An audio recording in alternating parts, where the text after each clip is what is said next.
Mr. Genuous for 6 minutes. Minister Haidu, it's good to see you again. You said back in March that the purpose of the Indigenous Business Directory is to demonstrate the Indigenous identity of those on the list. Is that still your position? The Indigenous Business Directory serves as a tool to ensure that Indigenous business have economic opportunities to benefit from the Sorry, can you just answer Canada. the question, though? You said in March that the purpose is to demonstrate Indigenous identity. Is that correct? The list helps ensure that Indigenous businesses have an opportunity to compete for procurement Minister, contracts. could you just answer the question? That's what you said in March. Is it still true? The business...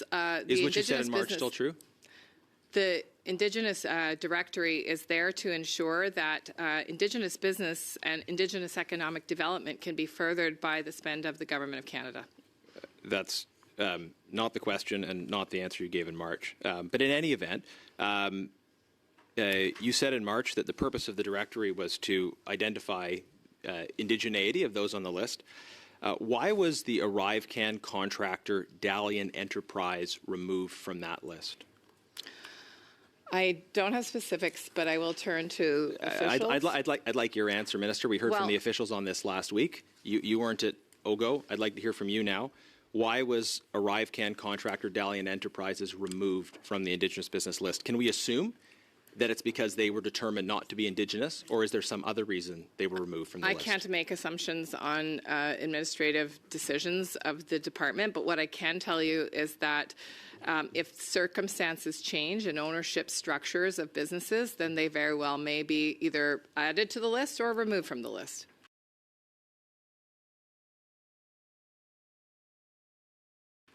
Okay. Is Dalian Enterprises an Indigenous business? We don't work with Dalian Enterprises. We don't have contracts with Dalian. I know, but you did. They received over $100 million from the Government of Canada. They were part of the ArriveCan contract. They were able to get it on the basis of an Indigenous set-aside through a joint venture with a much larger company, even though they're only a two-person company. Again, could you clarify why Dalian Enterprises was removed from the Indigenous business list? We no longer have Dalian and joint venture companies on the list, and Indigenous Services Canada doesn't have nor has had any contracts with Dalian. But why were they removed from that list? The officials have indicated they were suspended on March 12th due to questionable factors. And in fact, their suspension was announced on March 1st, so they are no longer on the list. So I'm aware that there's some questionable factors involving Dalian. That's why I'm asking questions about it.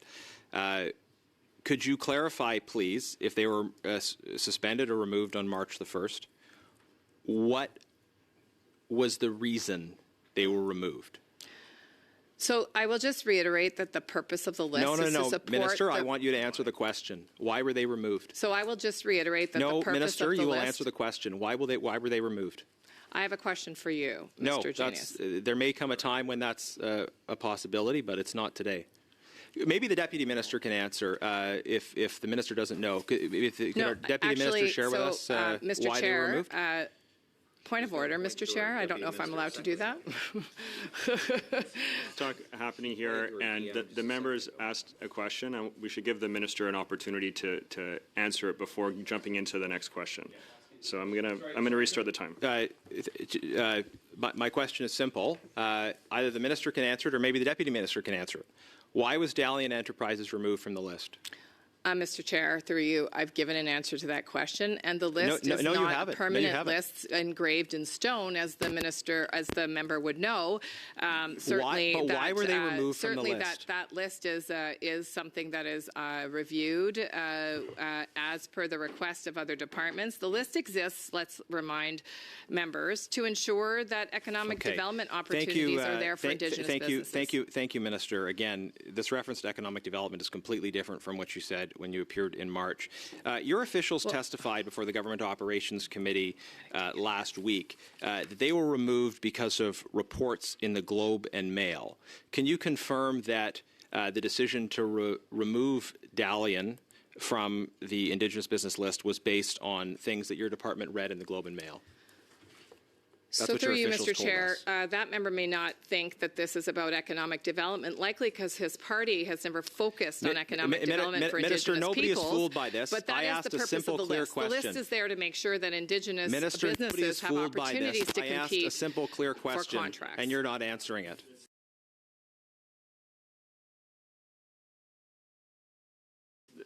There's too much crosstalk that's happening right now. It makes it very difficult for the interpreters to do their work.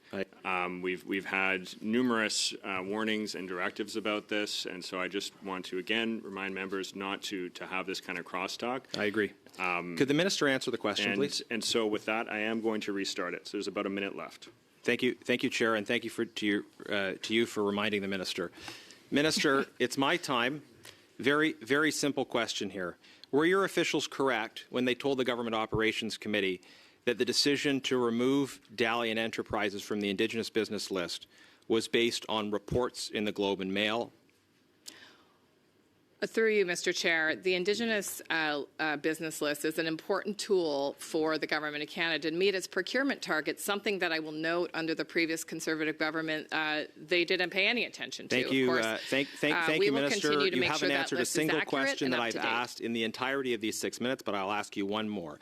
Since you have now established that Dalian isn't an Indigenous company, and since they got over $100 million in contracts from your government under Indigenous set-asides, will you expect a company that was not Indigenous, that got over $100 million in Indigenous set-aside contracts, will you expect them to pay back the money that they received?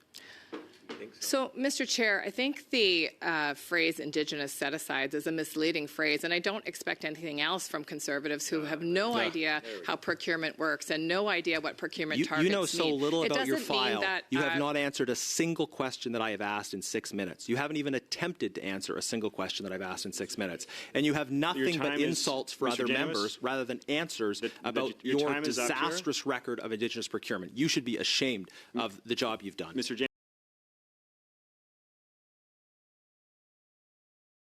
Ms. Idlout.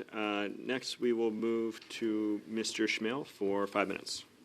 Thank you, Chair, and thank you to our witnesses. Minister Hajdu, as you know, friendship centres are a crucial part of the Indigenous landscape, and their core funding is set to expire. What assurances can you give this committee that they will receive an answer before March 31st?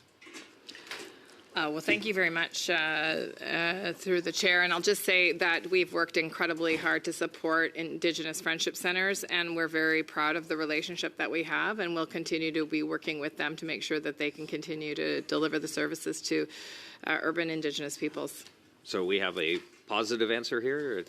I can tell you that this government has been very supportive of Indigenous friendship centres and will continue to do that. It's actually kind of exciting to hear a Conservative member talk about core funding. Well, and I'm glad you're excited because I'm excited to because hear I that also want that's to your talk vision. about Indigenous procurement, which is actually I'll look forward to your support of my budget letter. We'll see about that. Indigenous procurement. So a few months ago, you had talked about the Indigenous Business Directory being one that determines whether or not a business is Indigenous or not. Now, today, you were saying it's to help create jobs in the Indigenous community. Regardless of your stance that has changed, it looks like we have a new company here, the Canadian Healthcare Agency, that has managed to secure funding over $100 million that meets neither of those criteria. Why? So let me just be clear that the Indigenous Business Directory is there to support procurement from Indigenous businesses. That is the entire purpose of the list. So how did this Canadian Health Agency get in? And the value in? statement behind that list is that this government believes that Indigenous economic development is incredibly important, and that First Nations Indigenous partners have not had the same opportunities to participate in the procurement of Canada. And so to reach the procurement target, we support different departments to understand who might be eligible for being considered Indigenous. That's great. So the Canadian Healthcare Agency, it meets neither of the two changing statements you have made. How did they continue to get additional contracts from the federal government out of the Indigenous procurement angle when they were not Indigenous majority owned? How did it miss that? So there are, as I would say, the list is curated to make sure that it includes people's companies as those companies change in formation. So certain companies may have Indigenous partners at times and may reform, and the Indigenous partners may sell their shares. I'm sure you understand this. I understand the Conservatives are the party of big business and understand how business works, but you do know that businesses change their ownership structures and over $100 million to a company that checked neither of those boxes. Has that also slip through? provided important health services to First Nations for First Nations people in community. Mr. Chair, I've raised this before, and I don't think I'm the only one that has this challenge, but anybody wearing a headset, including the interpreters, can't follow when there's more than one voice over the microphones. Hopefully we can find a way to resolve it, because I can't follow what's going on with the way it's going on. Thank you very much for raising that, Mr. McLeod. You're absolutely right in this. With the crosstalk that's happening does need to stop here. So I'll just remind all members for those with challenges hearing as well as with those that, or for our interpreters, just consider their health when you're considering talking over another person in this. And I have paused the time. There is another 2 minutes left for Mr. Smale, and I'll pass the floor back to you. Thank you very much, Chair. So at 2016, this company had an audit that showed very clearly that none of these boxes are being checked. So given that the AFN at their another committee's meeting have talked about most of these Indigenous contracts have gone out to shell companies that are not Indigenous owned, nor are they creating jobs for Indigenous people, how do you continue to stand behind this program? Well, I think, Mr. Chair, I've been clear that the program is currently, considered under review with First Nations partners about how to better deal with the challenge of proving indigeneity. And I'll just say this, proving indigeneity is deeply rooted in a colonial structure of deciding who's Indigenous or not. We've been working with a number of Indigenous business partners, including a number of esteemed individuals to decide how best to move forward. But what I will say is this, and if I could finish, Mr. Chair. I'm going to pause again here. We just, Mr. McLeod just brought this point up. This is going to be a problem, and this very much needs to stop. So with that, I'm going to pass the floor back to Mr. Smale. You have about 50 seconds left. Thank you. Thank you, Minister. How many businesses have been removed from this list? What I can say, Mr. Chair, is that this list provides a very important tool to the Government of Canada to ensure Indigenous economic development continues to be driven through a procurement process. And I want to quote Philip Ducharme. So how many have been removed? Just a ballpark. I'd like to quote, Mr. Chair, I'm looking for your direction. You'll have to. I'm going to pause again here. She's not answering the question. I only got 50 seconds. There's about 25 seconds left. I want to give Mr. Smale the opportunity to ask his question and for the minister to answer it. Okay. Now, the Canadian Healthcare Agency, can they still apply for contracts under this program? Well, any company can still apply for contracts, but they would not be included on the list as indicating that they are an Indigenous-owned business. So just since 2016, then?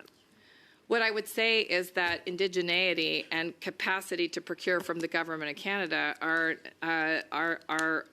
two separate considerations, and they would not be counted as an Indigenous business if they're not on the Indigenous business list. And I would say that it's important to understand that businesses can change in ownership, and if that's the case, or if a business is flagged, as Dalian was by Procurement Canada, as needing to be removed as a result of significant security status breach, that those things would be immediately acted Colleagues, on. I'm going to step in again here. The time is up.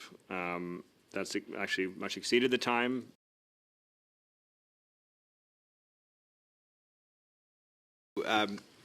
Minister Haidu, my colleague earlier asked about a case involving Canadian Healthcare Agency. They are a non-Indigenous company, very clearly. They were able, nonetheless, to take advantage of contracts that were supposed to go to Indigenous companies because they entered into a joint venture their partner in the joint venture was a one-person company, and that one person happened to be an employee of the company. So they said, hey, let's go into joint venture with one of our employees, and therefore we will call ourselves an Indigenous partnership, even though this is a totally non-Indigenous company. Can we at least agree that this is a clear instance of an abuse of the program? Would you agree that this is an abuse of the program? I would say that the quote from Philip Ducharme, who's the VP of CCIB, is very important here. And he said, we cannot allow a few bad actors to cause us to move backwards on crucial support mechanisms designed to uplift Minister, let me just jump in, communities. because I've engaged actively with the CCIB, and we've brought them to the Government Operations Committee, and I agree that that the objectives of supporting Indigenous economic development, I agree with their objectives. But I want to ask you the question that I asked you already, which is, do you think this particular case is an instance of a bad apple? Well, they have been removed from the IBD, and I think that's an important indication. But was this an abuse of the program? I think that's an important indication of exactly why that list is important, because in fact, and why integrity matters. Minister, was this an abuse of the program, though? I mean, I guess you're saying they were removed, so clearly it was an abuse of the program in your view. But you seem unwilling to say yes. Was this an abuse of the program? I would say it was an abuse of being on the list without without adequate So should they pay the money back that they received under the Indigenous procurement program? Well, I think that in the case of this particular healthcare agency, two things can be true at one time. And the second thing that's true is that we have a nationwide nursing shortage. You may have heard of this. Actually, you do get up and talk about this occasionally. Yeah, Minister, you're going. Minister, I'm going to jump in because you're going far afield of the question. What we have here is cultural appropriation leading to financial misappropriation. That is, you have people that are pretending to be Indigenous in order to get money that they're not supposed to be accessing. And it is precisely this that has led the AFN to say that a majority of companies, in their view, that are getting these opportunities that are established in this set-aside, a majority of those companies, according to the AFN, are shell companies. So do you see the problem here? And do you agree that that your government needs to be accountable for this failure?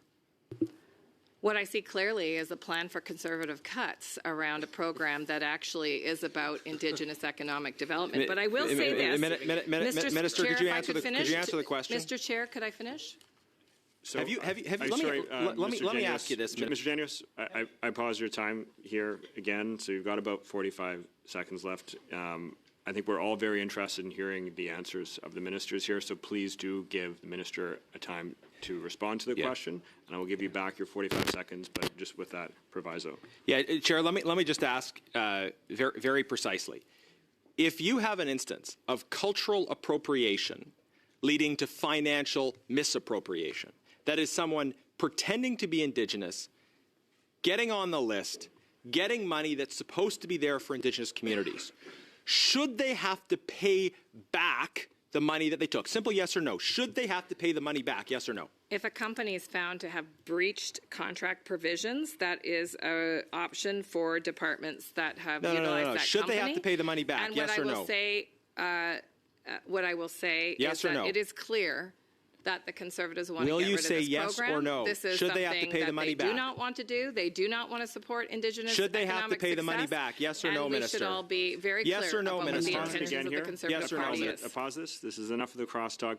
I'll just give the minister the opportunity to answer this question. We're already over time, but I just want to give her the opportunity to answer that. Yes or Contracts no? have been breached, then departments have the ability to take appropriate action. Chair, you I have a very point much. of order I'd like to raise. Now, there are clearly established rules about the obligations of witnesses at committees to answer questions. Those rules apply to ministers. It's not like in question period where the speaker doesn't enforce rules around the content of the answers. There is a requirement. It is a matter of parliamentary privilege that witnesses have to answer questions that are asked. Now, I've been through 2 rounds, and the minister hasn't answered a single question that I've asked. And quite specifically, in the last round, I've asked a simple question to the minister. So I'd like to ask you, it doesn't matter if it's a minister or someone else, but to call our witnesses to order and expect them to provide answers to the questions that are being asked. Yeah, Mr. Chair. Mr. Carr, on the same point of order. Yeah, I respect my colleague and his point of view, but as we've said many times before, receiving the response that you want and receiving a response are two different things. So hopefully you'll take that into consideration as you reply to my colleague across the way. Just on that, I mean, I won't tease Mr. Carr too much about being a new member. I know he's earnestly throwing himself into things here, but the rules do establish at committees a requirement to provide answers. Doesn't mean I have to like the answer, but there has to be an answer to the question. You can't just talk after the other person talks about things that are totally unrelated. Those are the rules. So I see that Ms. Idlout also has her hand up. I'll turn the floor over to Ms. Idlout.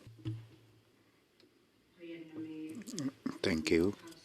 I would like to add to this topic because we are not getting the answers. We are, for the answers, I mean the questions we are questioning. I also did ask a question to Minister Vando. I didn't get an answer for. Also with Minister Paddy. So I want to say I want to support that the speaker, the chairperson, should enforce that this minister should be answering the questions. Thank you very much, Ms. Idlout. My view here is that the ministers have provided answers to the questions here. I know they might not be satisfactory to members here as well, but ministers have been answering questions, and I would also say being interrupted before they're able to get to the conclusion of many of those answers as well. I would ask ministers to continue to answer and respond directly to the substance that members are asking them.